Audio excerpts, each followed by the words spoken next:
All right, everyone. We are on episode 27 of the Conquer the Mind podcast. If you don't know, now you know. If you can conquer the mind, you can really conquer anything in this world. I'm very excited for today's guest with Charles Kaiser. He's been a franchise owner of over 38 units in the franchising world, from Oxi Fresh Carpet, Sports Clips, and Ideal Image is where he currently is. Started off with Little Caesars, scaling that business, and he and his brother Jesse Kaiser have been in business together for years now in the franchising world. And they're even going to kind of break a breaking announcement on the podcast as well, where they've been franchisees their whole life, and now they're stepping into the franchisor side. So Charles, thank you so much for joining me on today's episode. Yeah, absolutely. Thank you for having me. Yeah, 100%. So I think, as the guests kind of know, we've had a lot of people on the franchise development side, not as many franchise owners. So I think that perspective is going to be really interesting today. So I think really the goal for me personally to kind of get started would be, I think, to best help viewers would be the best understand your journey into the franchising route, how you and your brother Jesse originally got involved into Little Caesars. Then we can kind of dive into actually when you become a franchise owner, what those actual steps look like to actually scale, be successful in franchising. I know you were able to scale from single unit to multi-unit, so maybe we can cover that as well. Families and franchising, then, we might have a big announcement as well. So I think to start off, Charles, I know, we had spoken previously. You were in college. Your brother Jesse was kind of in the entrepreneurship world, kind of searching around a little bit. Can you kind of walk us through a little bit that decision-making process where, a lot of people are in college, no idea what they want to do in life. And some people are even in corporate America 20, 30, 40 years and still don't know exactly what they're trying to do in life. So can you help us understand, at a young age, what was that like sense of direction? What were you and your brother Jesse kind of thinking that eventually led towards that first franchise ownership? Yeah, thanks. So my brother and I are 5 years apart in school, right? Mhm. So as I came into college, he was leaving college, and through high school, there was some small conversations about going into business together, but nothing major.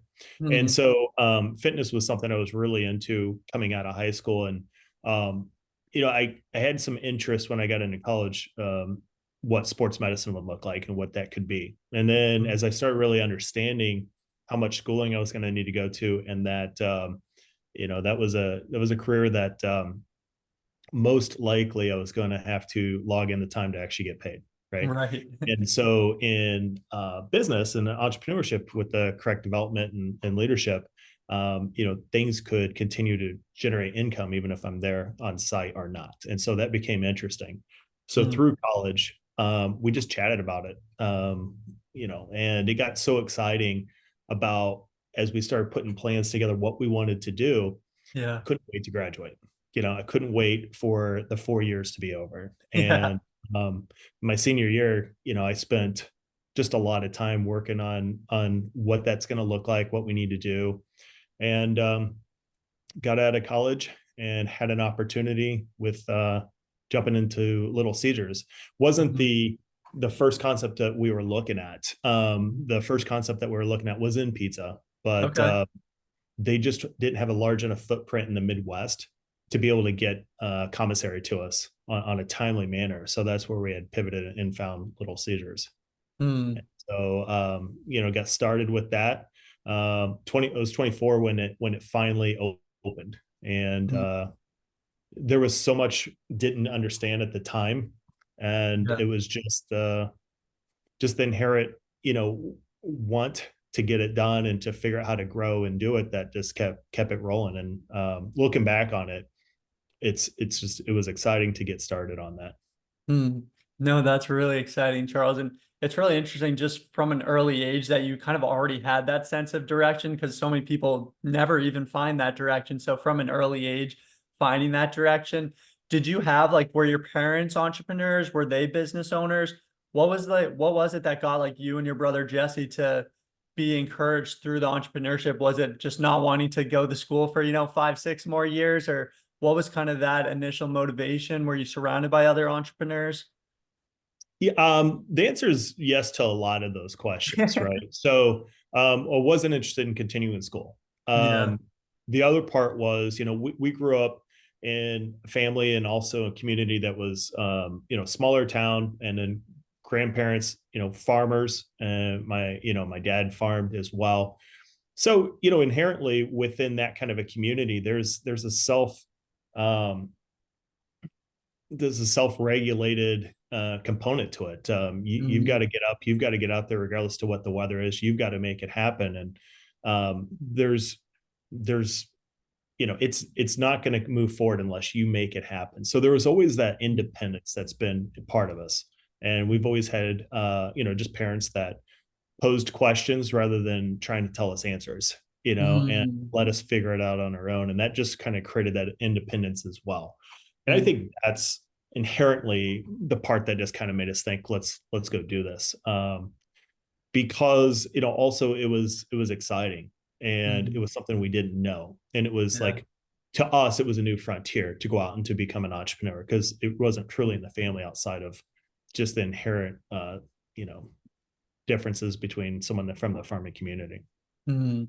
No, that's really interesting, Charles. And you were mentioning, wanting to potentially do further school, very kind of centric on the fitness industry, and then Mm-hmm. actually diving into like the pizza industry, which is a little bit different than, the health, fitness, nutrition industry. Can you kind of dive into did you have like a checklist as you were going through that initial franchise that you were investing in with Little Caesars? Did you have like a checklist where it's like you need XYZ to check the box to make that investment? Or what was it where you had like the nutrition No, interest, but then you decided a pizza franchise? I think that's pretty interesting. at that age, it's so different now, Yeah. right? 20 years later, almost, it's so different now what I'm looking for in an additional Mm, brand.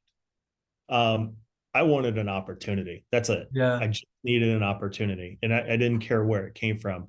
You know, we went down the road of pizza because, while in college, we just talked, and of course, in college, that's kind of a common food, right? And Yeah. and especially at that age, you think there's always a demand for it, which there is. And so just dove into that, Mm, and because it was all led by just wanting an opportunity. mm, Is one pizza place better than another? There wasn't a real strategic move on like trying to find this or that. I mean, it was partly yeah. just and it was very thankful that we did get in the Little Cedars. I mean, it was a great brand, and it was just the opportunity that we were looking for, and they gave it to us. And so we took it and ran. And then, as we started getting into our next concept, the next big one was sport clips. That was more strategic, Yeah. not a lot more strategic, but it was more strategic on what we were trying to do. It Mm, checked the boxes in the fact that it had quite a bit of space and land in the Midwest that we could grab in terms of buying license for, and mm, to be stick a flag in a bunch of different great markets. yeah. So that was kind of one more level to our sophistication. And then Mm, through Oxi Fresh coming in 2014, it yeah. was it was even more strategic on why we chose that brand. The fact that we captured the entire St. Louis DMA, what we're trying to do with that, and as we move forward, it becomes a lot more strategic on the reasons, and there's a lot more boxes that need to get checked, and a lot more thoughtfulness as to what needs to be on that box, list of, Yeah. of things to check on the boxes. So yeah, Little Caesars in the beginning, it was just looking for an opportunity, and was very grateful that we got it. Huh. That's awesome, Charles. And I would love, I know we only have 60 minutes, so there's so many questions I want to dive into, but I Yeah, think go for it. that multi-unit is something I do eventually want to dive into, but I would love to stick with the Little Caesars with that first franchise unit, as that's kind of how people initially transition. One of the things you mentioned is looking at two different pizza franchises. One of the reasons just being due to like strictly location, the territory. When a candidate is interested in franchising, a lot of times they come in. Maybe they want food specifically, maybe they want senior care specifically, but a lot of times people have some idea what industry they're looking for. Let's say it is a pizza franchise. Do you recommend that someone looks at, one pizza franchise as well as maybe another competitor? Or do you think they should just look at a bunch of different industries and focus on one brand in each industry? Or how do you kind of go about figuring out the best industry for you and then figuring out the brand in that industry, if that makes sense, Charles? Yeah, it's a great question. I actually just spoke on that particular topic at the multi-unit franchise conference just a week ago. Awesome. So um, let me back up again because there was actually one qualifier as to what had to check the box for us Hmm. to get the which pizza place we wanted. It just Yeah. had to have a space to where we could actually grow additional units. You know, Hmm. for example, Pizza Hut was very grown out. And when you look at the national brands, Domino's Yeah. was as well, and even Papa John's. And so there was just an opportunity for a another brand to come in, and Little Caesars, and then of course the other concept that we were looking at the time. There was space to grow. Now, Yeah. what happened was we grew. We opened the first one in March of 2005. Hmm. The second one opened in September of '06. And then the Hmm. following year, we opened up two in '07 and Okay. giving us four at that time. So that's, you know, for someone just starting out and needing the profits from one to grow to the next and so forth, that's pretty aggressive growth versus, you know, larger groups can, you know, that are established can grow much quicker. But for us, we felt like, man, we're growing really quick. Well, so was the rest of the brand. And Yeah. territories were getting picked up all around us. And so it kind of created a situation where we would probably have to hop a plane in order to grab another market. And at Mhm. that stage in our capabilities, that wasn't something that we thought was going to be a good idea. Right. Right. And so that's what allowed us to kind of pivot to that next brand. And that's what I was talking about, having that space that we could grow in sport clubs. And we took advantage of that. So, Mm-hmm. um, but to look for the next brand for a person, you know, what I would say is there's two things. First, in that space, not necessarily the brand, but in the space that you're looking at, I'd get really comfortable with who you think that customer is and who that employee is. And then you need to really understand in that space, you know, are you wanting to recruit that type of an individual into your organization? Um, is Mm-hmm. it easy for you to find that particular organization person to put in your organization? You know, different industries, for example, like salons. You got to have a cosmetology license, right? So there becomes a barrier right there of a finite group within a trade area. Mm-hmm. Other industries don't necessarily have that, or even they have more license and other thresholds to kind of navigate around. So a person needs to figure out, are they comfortable with trying to recruit that employee? Do they enjoy that employee base? And then the same for the customer. Do they Mm-hmm. want to serve that customer? Do they want to create that void and that need for that customer in their concept? Mm-hmm. After they've figured out and they've narrowed that down, then yeah, I would be looking at multiple within that brand in that industry Okay. and figure out what's going to work well for you. So that comes down to everything from what's the offer in terms of the brand, what's the positioning they have, do they have a real understanding who their customer is, you know, Mm-hmm. because if you've already done your work, you can come in and when you're um, interviewing them, as long just like they're interviewing you, you can find out if you feel like you guys are in line with what that brand's customer really is. And Mm-hmm. I'd ask the same about who's the actual, you know, great employee for this brand, and they should be able to kind of articulate that well. And if it aligns with what you're thinking, then you're already kind of down the road. Mm-hmm. Next thing, you know, do you enjoy the leadership team that's there? Do you think that they're going to grow the brand to where they need to get it? And of course, you know, some of the obvious stuff would be like the item 19. What's the return on investment? For us, you know, we have just a threshold that we try to move into something that we can see a realization of a 36-month payback. Mm-hmm. If I'm looking at a brand that on average is a 5-year payback, it would be really difficult for me to buck that trend to get it all the way down to 36 months. But if Mm-hmm. we've got brands that we're looking at that are really posting, you know, 4 years, maybe 40 months, you know, on average, Yeah. then I feel like our skill set, we can get that to where we can average at 36 months. And That's going to come from a couple things. Build out, cost, if there's efficiencies you can do there. If it's a type of concept that has a ramp up period before break even, what do Yeah. you do to shorten that? Right? Can you shorten it? And then of course, your average volume of that unit. Is there a way that you can make it on the higher side than the average? Right. And so Mhm. those are the components that you want to look at, I think, when you're trying to search for a new brand. Mm.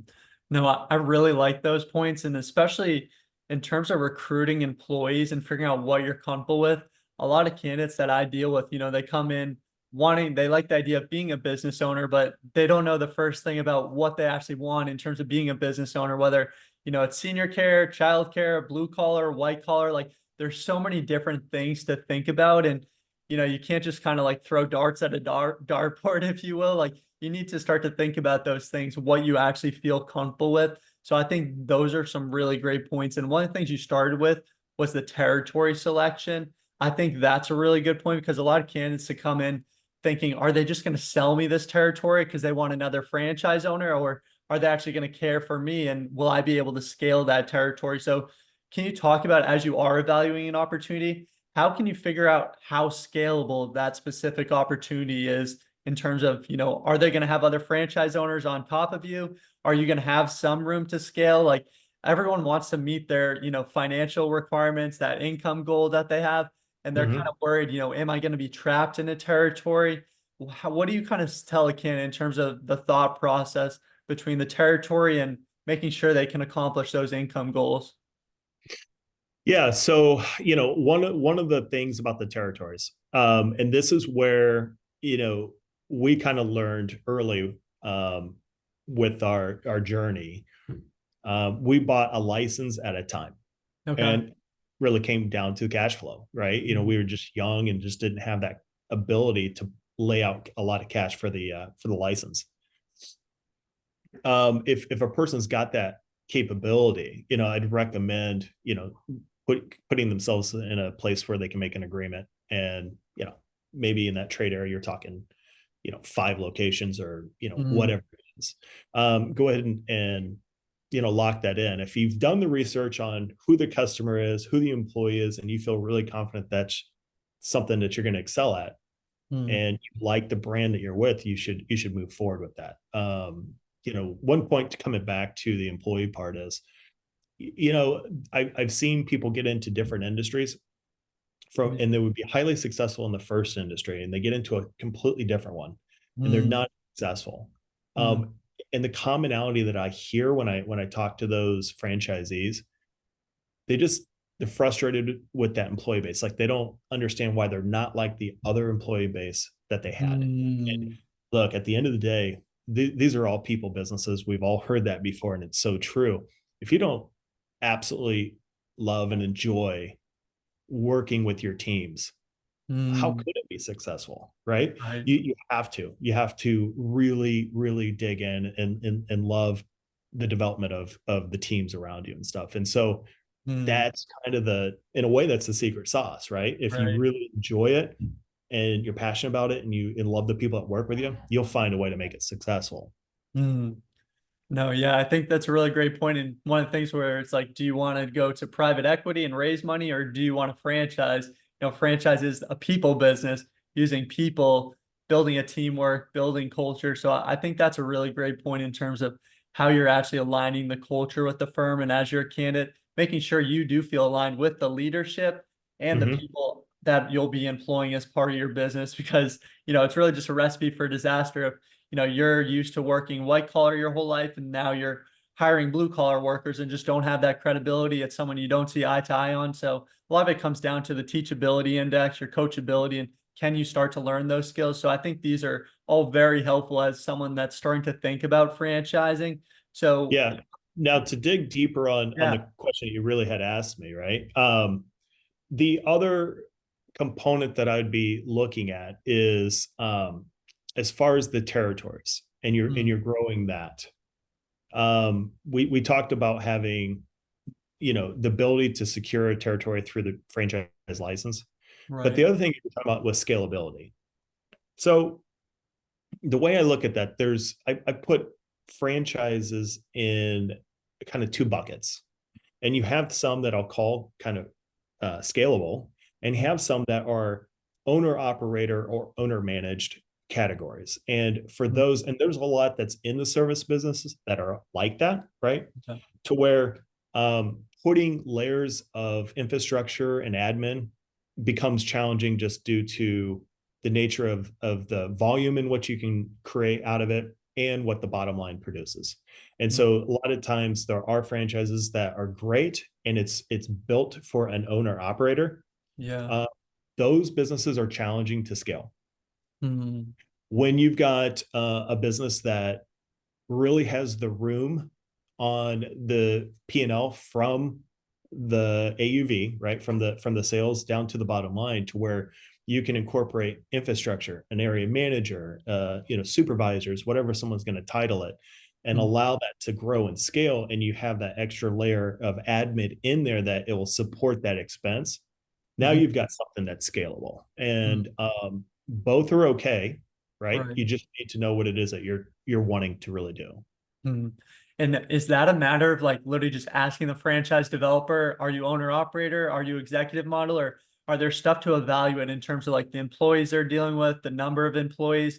How can you kind of see like what model would actually make sense? Because a lot of businesses today, they throw out the word absentee a lot, although, that's not necessarily the biggest thing in the world. It's more like an executive model. So how can you actually figure out what model in the business would align for you rather than just a franchise developer saying, yeah, this model works, but actually seeing what model has been the most successful in that brand, if that makes sense. Yeah. So for me, I think, yeah, the franchisor might kind of describe it the way that you're talking, but Mm, really it comes down to understanding numbers and looking at a P&L on the average, right? So when you get the yeah. item 19 and you're seeing what the volume is versus what it's going to show in a return, um, how much room is there in there to be able to create admin? And everyone's admin is going to be completely different. It could be, 2% all the way up to, if someone's really stacking it to grow, it could be up to 10% for a while. Um, I think that's kind of dangerous, but, sometimes Yeah. you got to do that to front load if you're really going to grow markets and you need to bring people in and get them developed and trained. Mm, So it just really comes down to that, because the skill set of the operator will influence that quite a bit as well. mm, But I guess the other part would be, when you're looking at it, is the process that are in place within that brand. mm, Is there enough processes in place that it does truly help become scalable, to where things, when you put people in place to help run these particular areas, yeah. is the process strong enough that they can follow it, and that it's Mm, easy to replicate? That would be yeah. the thing I'd look at. Yeah. Generally, I'd say that the processes are pretty good, but it does come down to just, is there enough meat on that bone for that each one to be able to put the supporting infrastructure in place to then grow further. Mm. Okay, that's super helpful, Charles. And I think like kind of one last question, then we'll dive into like actually Yeah. ramping up that first franchise, kind of based upon what you just said. As a candidate, they're evaluating the brand, seeing what stage of growth it is, whether it's an emerging brand, kind of like that more well-established brand. You're kind of talking about territory selection, Mhm. are they well established? Do they have locations? So, you've had experience with a brick and mortar. Oxi Fresh, more like a home service type concept, or although it is a warehouse type concept. When you're looking at a brick and mortar home service office space concept, a lot of times they throw out the magic number with 100 units kind of being like that trigger point. But you're looking at different stages of growth as a candidate. So you're looking at a brick and mortar, maybe they have 10 units, a home base option, they have 10 units. How do you kind of evaluate a different stage of growth between the different business models, whether a brick and mortar home base office space model, whether one has like 100 units or 10 units? Should a brick and mortar franchise be scaling at a slower rate, whereas a home based option, they could have 100 units after 2 or 3 years, for example? How are you kind of figuring out that brand and whether it aligns with your goals for growth, if that makes sense, Charles? Yeah, it's a good question. So there's a couple things I'd say about that. when you're dealing with a brick and mortar business by nature, just, there's a build out period, right? Right. So that typically is going to add time to the ability to get that clinic or that restaurant or that salon Mm, stood up. And so that naturally could slow down the franchisor mm, of the franchisees growing versus home services to where um, that component's not there. It could literally mm, get started and you could have your office quasi out of your home to get started, right? So that could be an immediate thing. Excuse me. One of the things I really look at is how many franchises for that particular brand has been sold but yet opened. mm, When we start getting into some really large numbers, yeah. um, it's concerning to me, and I've got some questions, for the franchisor because number one, the existing franchisees, Mm, what support are they going to get as that avalanche of those sold units get supported to get opened correctly, mm, right? Or are they going to get supported well? And right. is the infrastructure getting put into place to support that at the franchisor level? That's Mm, one point to it. And not to lose focus, right? right. Uh, that would be one of the major things that I look at when they've got a lot that's been sold and not opened yet. The other part, Mm, which is just an interest to me because I want to make sure that that franchisor is sound, mm, right, and that they're healthy. right. Uh, are is that money being spent today on the franchise fee that they collected, Mm, not truly understanding the implication of the cash layout that needs to happen once that support really goes into place. mm, And I've seen plenty of franchisors that have kind of gotten themselves into a spot, right, where collected all this money, start putting in, hiring vendors for this and that, and that yeah. money gets spent, and then they really struggle supporting those new openings because the Mm, money's been spent. right. Yeah, those are really great points, Charles. And is there a way for a candidate, is it really just asking a franchise developer about what they've done to invest into the brand, or how can you see like how many people they're hiring on a going forward basis as they do add franchise owners, or how are you evaluating that support system as you are going through that process?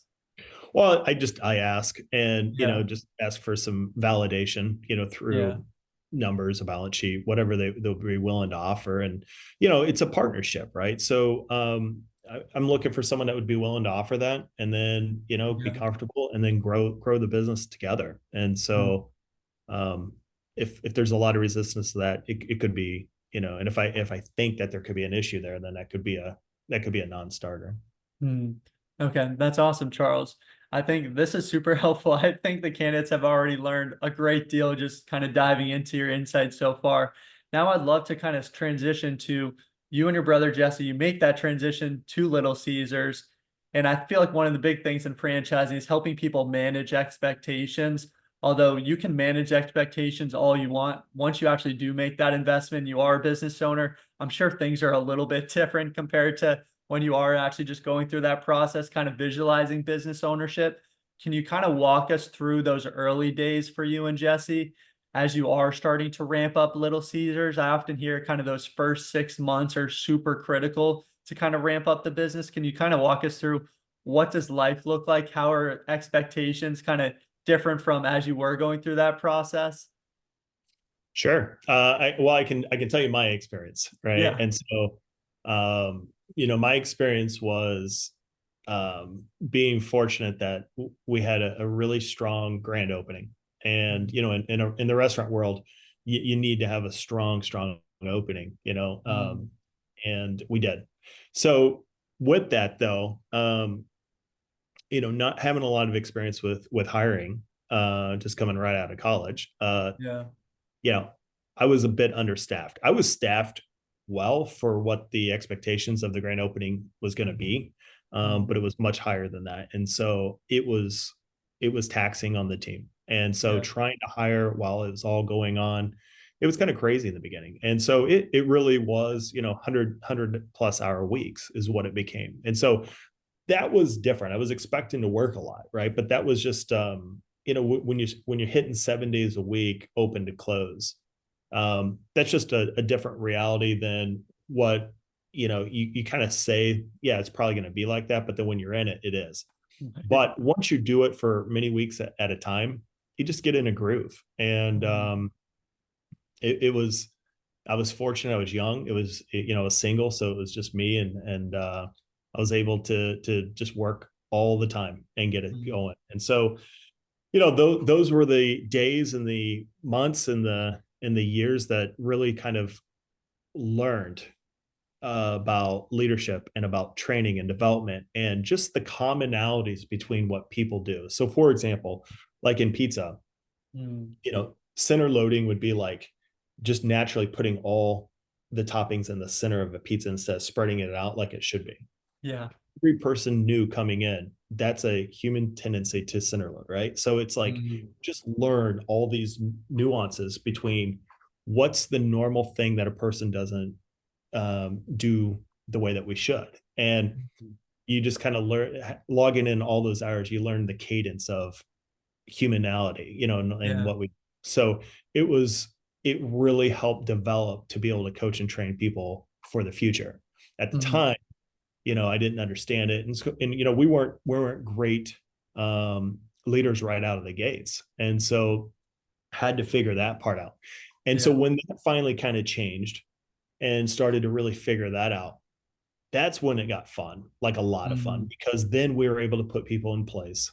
They Yeah. would run the shift. We aren't really running the shift anymore. This is all in the first location, right? Right. And then we kind of say, now it's time to grow a second location. And now for us, it's like, um, we got two of them. So now we got to figure out how we're going to do two. And so, Yeah. that becomes an evolution in its own. And then you go to three, and now Mm. you're kind of playing zone defense instead Yeah. of kind of man to man on each of them. Yeah. And then you get to four, and it's the levels of leadership changes, your ability to coach and development, set expectations, all that starts to really change.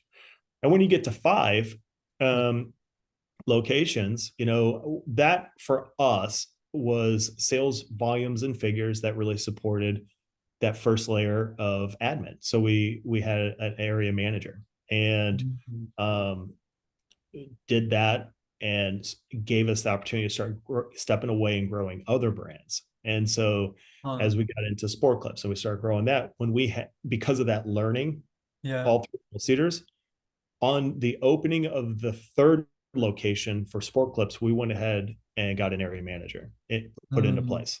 Okay. So we did that much earlier than we did in the restaurants, right? And Mm. so part of it was just identifying that need before it was there, and putting that piece into place. But it took Mm. us having to go through that whole concept and that Mm. whole journey before we knew I need it earlier. So, Yeah. for example, if we open a new concept today, um, we'd be identifying the leaders immediately before it even opens. So it's kind of the concept of, figuring out who your who's are rather than figuring out what you're going to do. Mm. Yeah, that's a really great point. And as a former basketball player, I like the analogy with the zone defense. Mm-hmm. Once you go from a man defense to a zone defense, one of the things I'm immediately thinking about, because a lot of people, a lot of teams don't have the discipline to do a zone defense just because they get beat up right away. And it's because they don't have the communication skills. People don't get as disciplined. They kind of feel like, each person has their own area. If I cover this area, I'll let the next guy do that thing. But it really requires a ton of communication and a great deal of leadership. Can you kind of walk us through, as someone you need to manage a team? These are really important skills for franchise Yeah. owners. How do you go about like developing some of these skills? Maybe someone's in corporate America, maybe they have some leadership skills, maybe they have a small team, maybe they don't have a small team in front of them and they've never really dealt with managing people, or maybe they have children, so they do kind of have some management experience. But how does someone start to develop those communication and leadership skills to really develop the confidence that they could be a franchise owner? Yeah, it's a great question. So let me start by going back to your analogy about the zone Yeah, defense. let's do it. Okay. So, you were talking about a great level of communication and leadership. Mm. The other component that it's in everything you just said, but what it really comes down to is trust, Mm, right? You trust that your teammate's going to have that section of the court, right? mm, So when you've got that player coming through your zone and then they go in over there, that you're not going to chase and follow yeah. because you're concerned that the team's going to break down if you don't get over there, and that person can uphold their spot. Mm, It's where that trust comes in. right. And that's important because when what I see is when the leadership's kind of lacking or not fully developed, whenever there is a problem, everybody runs over to that problem to try to fix it, right? And Right. that's just not a scalable option either. So developing people to really understand their lane and their role, and give them expectations within that, is Mm, what allows everyone to stay in their lane or in their zone and execute at the best that they can. And you know, to take a quote from Jim Collins, just listened to him speak the other day, and he talks about the flywheel, right? okay. And so if you don't have all components of that flywheel giving their best and being in line with what the one before and after the parts of that flywheel are, it's going to break down because there'll be a huge gap. Same thing in that analogy for the zone defense. Yeah. So it really comes down to trust, communication, expectations, and to go furthermore into you're saying someone coming out of corporate America or whatever, how do you do that? The Mm, best advice I would give is learning how to give communication and expectations in the least amount of words possible. So it's like the real essence of a leader is that they form clarity in a confusing situation. And you mm, just can't do that with thousands of sentences to try to explain how to be clear, right? yeah. Clear is about simplicity. Yeah.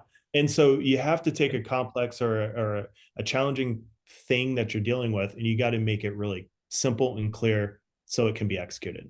Mm. And that I think that's a really great point. And funny, I just had a COO on, and they create this huge operations manual that's like 100, 200, 300 page document to help, employees, franchise owners learn the business. But, it kind of defeats the point of making it as few and simple as possible. How do you kind of manage having the operations manual that gives you the full rundown of the business to just keeping it very short, simple, and sweet for people so that everyone's on the same page rather than let me read 1,000 words and then try to digest what you're thinking. But how do you set those clear expectations from the start? Well, so listening to that, so I think there's two components to that. So you've got the operating manual, which is the process, Mm, right? And so, that's going to be what it is, and everyone needs to learn it. yeah. It's the judgment from the leadership that needs to be really clear. So, for example, you read this book to find the process, and it's kind of Mm, cumbersome, and they all are, and it's just part of the training. It needs to happen. mm, The clarity in the communication for boundaries or guardrails that you would give to your leaders would be like a great example would be this.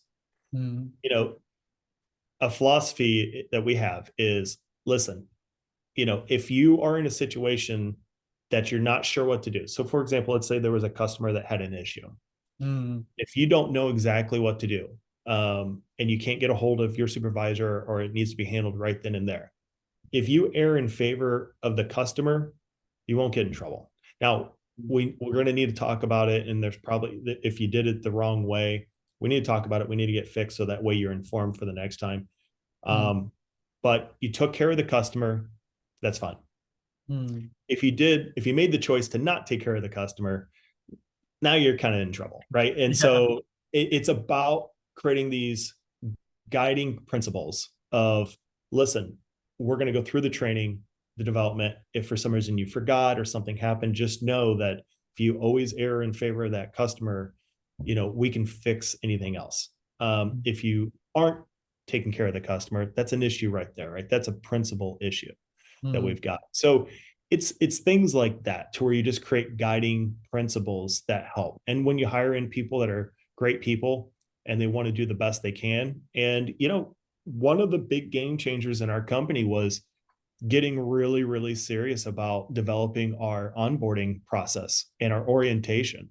That's probably one of the single most important things we've done in our company from when we first started to where we are today. That's what fueled that, because without a great orientation to set the expectations, and to give guidance on what's expected in the company, it's really challenging, and Mm. it tees it off to where the leaders have the ability to coach and develop and train the team, because everyone, again, back to the communication, right? Everyone's in line with what we're trying to do at that point. Mm. Yeah, no, that's super helpful. Just making sure in franchising, all about setting expectations, alignment, community, people. So I feel like we're really doing a great job hitting all these key points, which I really like. But Yeah, in terms let me of, go back to the yeah, orientation though, because I could tell you, just talking to enough franchisees that are new, mm, it's a whirlwind in a lot of cases, especially if it's a business that's just out of the gates very busy. It's kind of a whirlwind, and they're kind of always playing a little bit of catch up until they really learn how to do it. The mm, number one thing that kind of falls to the wayside is a really good, solid orientation. It's kind of like, hey, I need bodies. I need to hire you in. Can you start tomorrow? Okay, I'm yeah, going to just come in, put your shirt on, train next to me. I'm going to train you how to do right. this. And there really needs to be a plan and an organized orientation to where you can really sit down, set expectations, make sure that everyone knows what's going on, all the policies and procedures inside the organization. Because when you do that, that employee coming in is now really informed on what they need to do to be successful in the company. Mm, And ironically, you have so many more people being awesome all stars versus what you did prior to having that in place. mm, Generally speaking, if you don't enjoy the work, group that you have with you, it's probably because the orientation didn't set the right expectations from the beginning, and that's something that you'd have to go back and retool and do. mm. No, that's super helpful. And yeah, I think that's always really key in terms of expectations. It starts from the front, from the beginning, because once things start and you start changing things up, that's where both parties lose interest, get frustrated with each other. So I think that's a really great point. But in terms of onboarding people, it starts off with first attracting those people to your Hmm. business. How Yeah. do you find, or, you have a business, you're confident in that business. How do you find the candidates that you're looking for rather than, just that person looking for a job, for example? How do you attract people to your business, if that makes sense? Well, there's obviously different channels that we use to do the recruiting, like Yeah. Indeed and Facebook and things like that. But what it really comes down to is in the interview process. We've got plenty of people that have come in that they were just looking for a job, and through communication of what we are doing here, what we're trying to achieve, this Mm, is how a person is successful in our organization, and we kind of lay that out. I've had plenty of people that came in just looking for a job that just found that they have a career here. You mm, know, I think it's not the thing that I've kind of find is, because the number one question I always get from people that maybe aren't in business for themselves yet is, man, isn't it's hard to find good employees, right? That's the number one thing a person will say. right.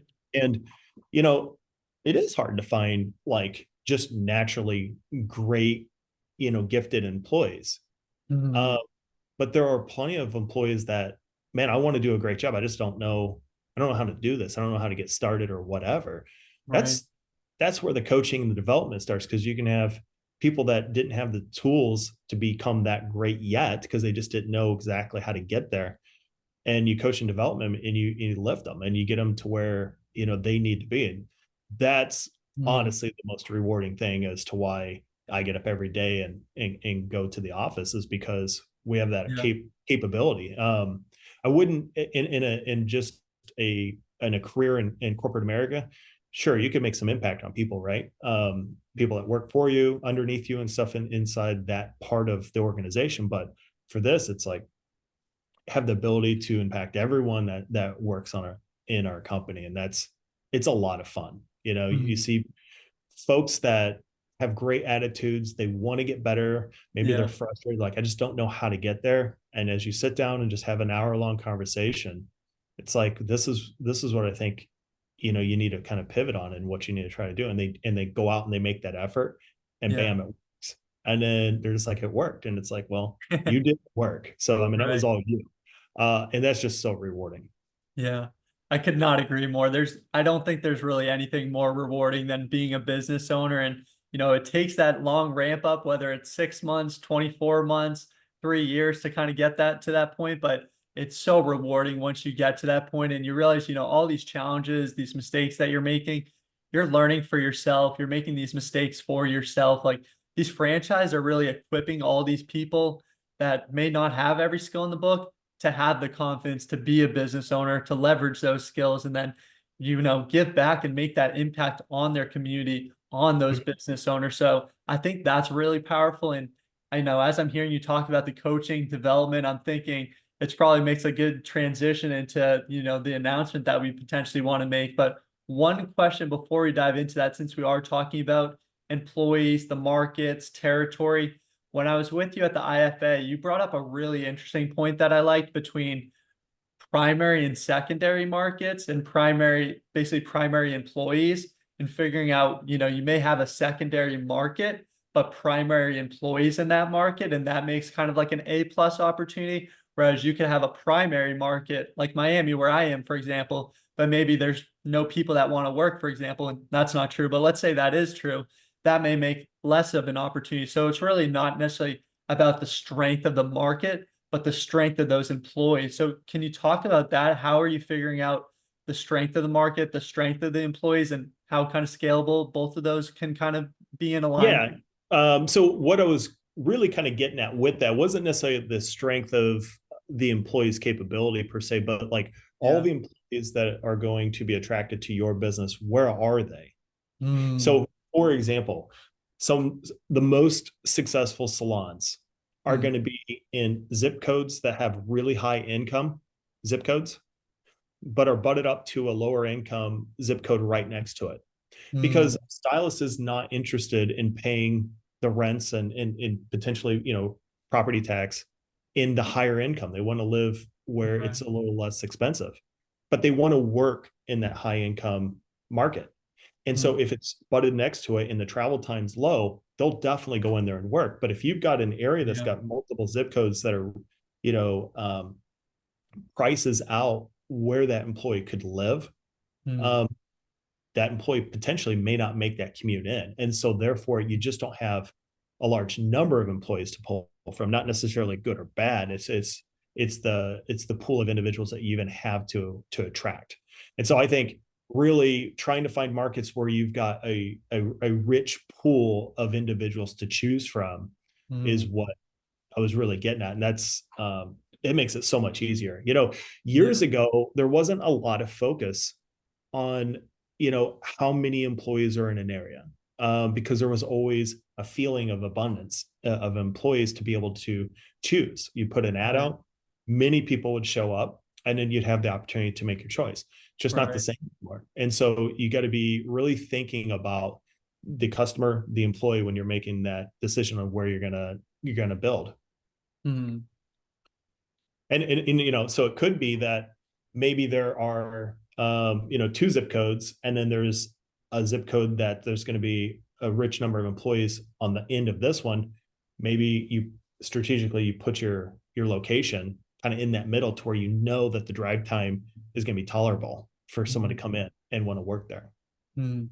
No, these are all like really great points. And I think just going about, you've been on the franchisee experience, you've managed dozens of different franchise owners, you've been in the ins, the outs of the franchise ownership, you've been to all the conferences, the conventions, someone that's well respected in the industry, and you've learned all these different things. It's very clear that you really know how to evaluate the different opportunities.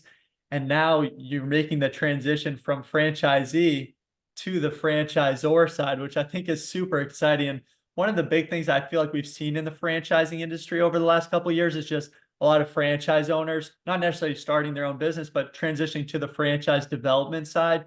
Can you talk to us a little bit about, you've been a franchise owner. Can you talk to us about what are the next stages of Charles Kaiser and Jesse Kaiser? What are kind of those next steps as you've scaled numerous different franchises?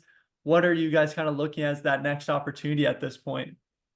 Yeah, so we've looked around a lot, and so Yeah. what we've settled on is, we're going to start our own concept. Now, to say Yeah. that we're going to franchise it, that's just a bit of the horse, before the cart, and Yeah. the cart before the horse, excuse me. And the reason I say that is because what's really important to us is we want to develop this concept. We want to get multiple units open so that we have real, true proof of concept, and we need to earn the right to franchise it, right? Mhm. We need to have great systems. We need to have a strong bottom line that's going to be very healthy for a franchisee. Because for us to choose to go down that road of franchising, it's for the reason that we just kind of talked about inside our own company about, leadership and development. We want that for franchisees, but also just to give the opportunity, in order for Mhm. them to be able to be their own business owner and change their life in that regard. Well, it all starts with a really sound franchise model, right? So Mhm. that's got to get developed, and that's what we're doing and we're working on. So Yeah. if we hit all the points that we want to, of course, we're going to franchise it. But at the point now, it's we're developing our own concept and making sure that we vet it and get a proof of concept so it's very respectable to be franchised. Yeah. Yeah, no, I love that. That's super exciting. I love the breaking news. And that's one of the biggest things I've seen, just like the difference between a business that has success and then a franchise that has success. It's so difficult. You can't just be a successful business and then say you are a franchise who wants to open my business in new territories. There's so much work, due diligence, infrastructure that it takes. So I really like how you say it's a privilege. It's kind of like you have to earn the right to franchise that business. Can you talk to us a little bit about building the infrastructure? It sounds like you have the intention to try the franchise the model if you Yeah. can earn that privilege. What are kind of like the steps, the infrastructure? How are you starting to build a single location, just to get it started? Yeah, so we're in that process right now, and it's a lot of fun. Yeah. It By going through this process, I think that's kind of where these reminders come up to us that we actually know an awful lot about this whole Mhm. space, of Yeah. building a restaurant or a clinic from the ground up. And it's a situation where as we go through this process, we know, we need this, we need that. And it also shows us where, it creates gratitude for our current franchisors. Mhm. It's like the marketing's there, the material's there Yeah. already. And we're gonna have to create that. And while that's fun, it just kind of also sheds light on all the great things that the franchisors that we have now do. And Right. so we aspire to do the same and to be really good at that. So we're excited. I think, the first restaurant's going to open. My guess would be in September or October of this year is when we'll finally get it launched. And Let's so, go. yeah, it's Tigo Burritos is what it's going to be. We looked at quite a few brands in the space, and they just weren't offering what we were looking for.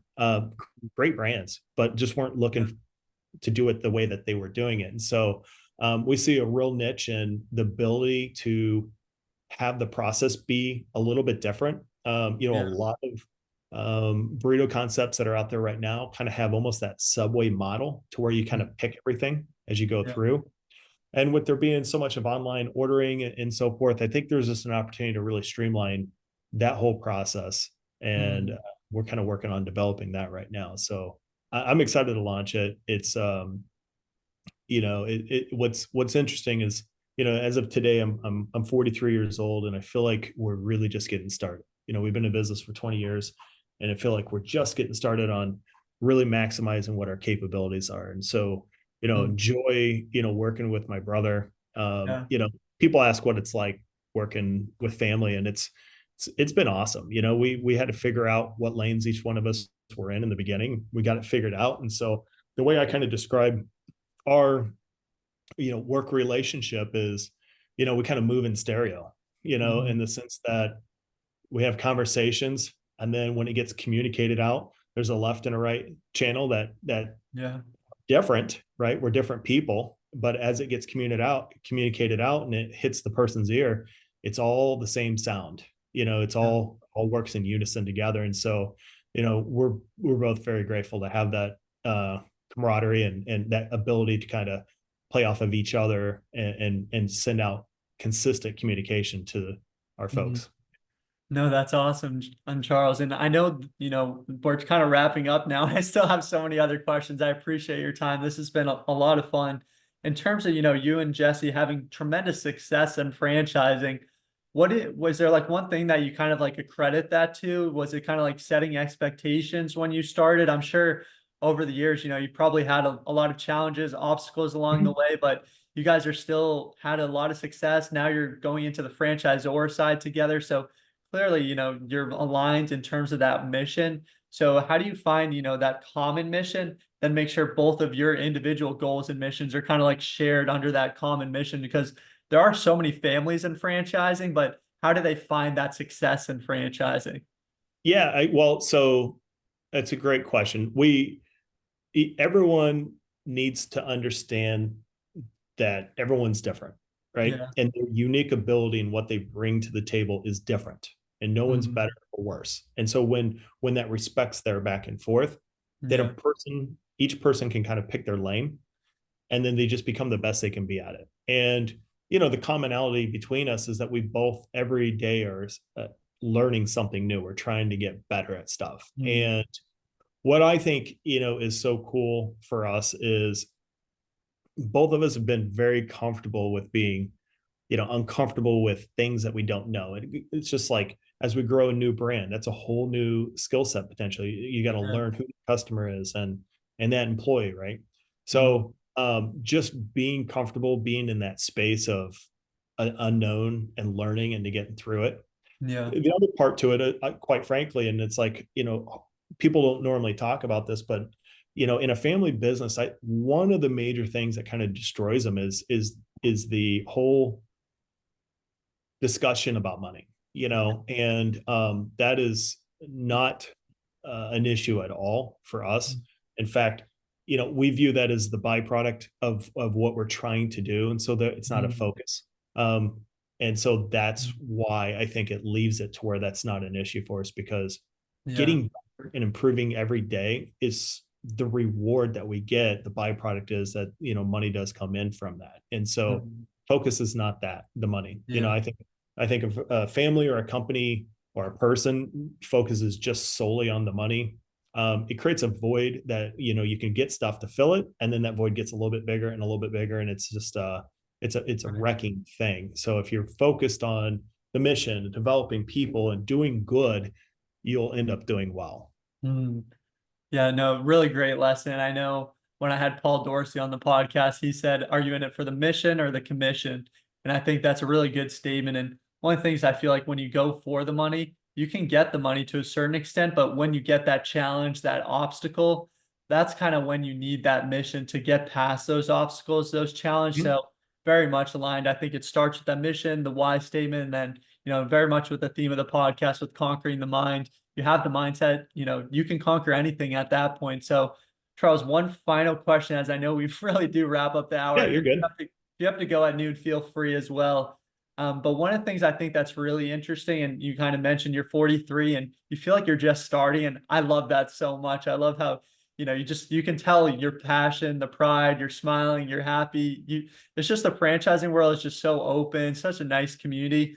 But one of the things I'm a big fan of is when you're on step 100, someone looking to get into franchising, it's very easy to look at someone, on their step 100, like you, for example, you have 30 plus franchises. Now you're potentially going to be a franchisor, someone that's had a ton of success, but it all started, back when you were just evaluating that first Little Caesars opportunity. So I think one thing for people considering franchising is they look at the FDD and the unit economics, and they're just looking at the financials of one single location, and they're saying, "Oh, that's not good enough for my future." But understanding that like the ends don't necessarily justify the means. Like that step one, it won't be your step five, your step 10. You could scale multi-brands, different services. You become a franchisor. Like there's so many different paths to go. It's just like the franchising kind of enhances those skills so that you can do all these different things. Can you kind of talk to someone about getting someone thinking about getting into franchising, thinking about just that single unit location? what is kind of like the opportunity? You know, why have you stayed in the world of franchising for so long as you have? Well, I think for someone getting in, I, one of the most valuable things that I had heard when Mm, I first opened the Little Caesars. yeah, Now, naturally, if you can imagine coming from the farming background, you have good years and bad years, and it's right. determined partly on weather and rain and stuff to where you always hold something back, right? You always hold Mm, back because you don't know how the next is going to be. right. So already had that mindset. But one of the first few customers that came in on the very first day was this older gentleman, and he asked, do you own this? And I said, yeah. And he's like, let me give you a piece of advice. And I said, okay. It's like it's busy, customers are everywhere, but I'm like just listening. Okay. He's like, don't take a dime out of this business for 5 years. I was like, okay. And Mm, then I heard that, and I'm going back and I'm making pizzas, I'm cutting them and doing all this stuff. And he's right. yeah. Delayed gratification of any place in your life is in your business, and you have to make a choice. Is it a lifestyle that you're wanting, or are you wanting to grow your business? And like you said, the mission. Mm, That's where my brother and I, we were very much in line, right? And so we had no problem with delayed gratification on that. yeah. And because the longer you delay it, you're kind of like stretching back that rubber band, which allows it to be bigger in the end. And Mm, so that would be one component that I would say for someone trying to get into this is make sure, you know, if you have success in the very first one, save that money, grow the mm, next one and the next one, and yeah. don't start putting in lifestyle expenses that keep you from Mm, growing. Because in a way, it's like um, you become a servant to that personal lifestyle, right? And mm, if you ever get in a point into your business where you're like, man, I'd love to take this next opportunity, but I can't because I have a house payment. Just my mm, opinion, with the way that I'm wired, that would yeah. crush me. I want to always be able to have that opportunity to move on to the things that I want to move on. And so Yeah. and again, my brother's very aligned in that. So because of that, um, we always feel like we can take an opportunity that we want. And Mm, that's probably the most rewarding feeling ever. But mm, that comes from a lot of delayed gratification. right. No, that's fantastic, Charles. I totally agree. Especially nowadays, we really do live in a world of social media where everyone wants instant gratification, these instant results. You tell someone with a business, it may take 6, 12 months, 24 months to ramp up the business. And people say, I'm finding corporate America at that point, even though they're not necessarily happy. So I think that's a really great point, Charles. And I know the hours round up. So if you have to go, totally go. But I like to kind of just summarize the podcast to wrap up for the viewers, if that's okay. Yeah, I mean, I've got up to 15 minutes, man. So you just do what you want. All right, awesome. I'll just talk a little bit. But thank you everyone for the viewers for tuning in. This was an awesome episode. I have two full pages of notes from today. I learned a lot, and some of my major takeaways from today were from the start of the episode. Just Charles, when you spoke about self-regulation, in business ownership, it's up to you whether you want to make it happen. Every single day, if you do nothing as a business owner, nothing's going to happen. But if you go out there proactively, you're making it happen. It's just this idea of, do you want control over your future, or do you want to be asking someone else for that annual income to go up on a yearly basis? So whether you kind of want that control over your future or kind of giving that up to someone else, and just the idea of wanting an opportunity to start, not over analyzing this analysis paralysis that I see from a lot of candidates, but just understanding business ownership is the path to all these different doors, unlocking all the different doors. So I think that's just really powerful, not using the analysis paralysis and looking for different reasons to say no, but looking at what those potential opportunities afterwards could look like. And then dealing with recruiting employees, just figuring out, what are you comfortable with? What type of worker, age range, and can you actually find those people in your market? Is that someone you feel comfortable having that long-standing relationship with? Because especially as you transition to an executive model, you want to put the resources in place. These are your support system, your guide system. You want to really have that two-way communication process. So I think that's really important. And then just living below your means, I think is really important too, especially when you're first getting started, getting that cash flow positive so that you can continue to reinvest that into the business rather than just using that single location to, enhance your lifestyle. But focusing on the mission, the why, the statement, I think is really important as well.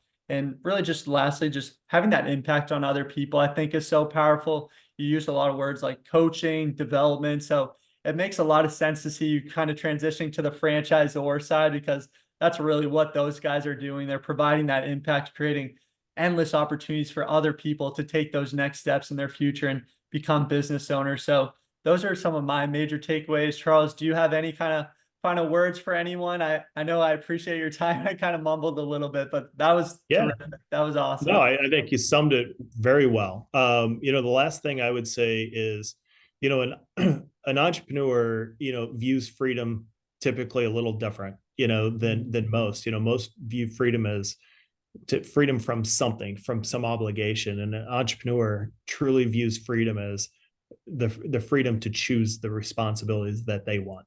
And Mm, that's that's the part that gives me the goosebumps, because I get to choose the things that I'm me completely too. responsible for.